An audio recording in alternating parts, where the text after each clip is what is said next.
দেশের বাজারে কমলো জ্বালানি তেলের দাম।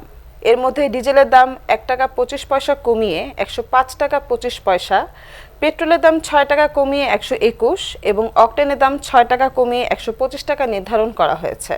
শনিবার বেলা ১১টার দিকে খুলনার খালিশপুরে অবস্থিত নির্মাণাধীন Rupsa ৮০০ megawatt combined cycle power plant প্রকল্প পরিদর্শনের আগে সাংবাদিকদের এই তথ্য জানান অন্তর্বর্তী সরকারের বিদ্যুৎ, জ্বালানি ও খনিজ সম্পদ উপদেষ্টা ফাউজুল কবির খান। আজ রাত ১২টা থেকে নতুন এই দাম কার্যকর করা হবে।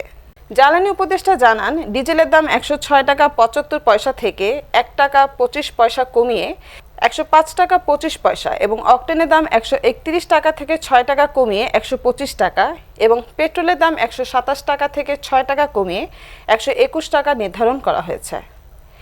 এর আগে ২৮ আগস্ট পেট্রো বাংলায় বিদ্যুৎ, জ্বালানি ও খনিজ সম্পদ মন্ত্রণালয়ের অধীনে সংস্থা ও অধিদপ্তরের প্রতিনিধিদের সঙ্গে মতবিনিময় সভায় ফাউজুল কবির খান জানিয়েছিলেন, দেশের মানুষ যেন কম দামে তেল কিনতে পারে সেটি মাথায় রেখে আন্তর্জাতিক বাজারের সঙ্গে সঙ্গতি রেখে তেলের দাম নির্ধারণের কথা ভাবা হচ্ছে। আগামী ১ সেপ্টেম্বর জ্বালানি তেলের নতুন মূল্য তালিকা প্রকাশ করা হবে। তারও আগে নির্বাহী আদেশে জ্বালানি তেল, গ্যাস ও বিদ্যুতের দাম বাড়ানোর বিধান বাতিল করে অধ্যাদেশ জারি করে সরকার।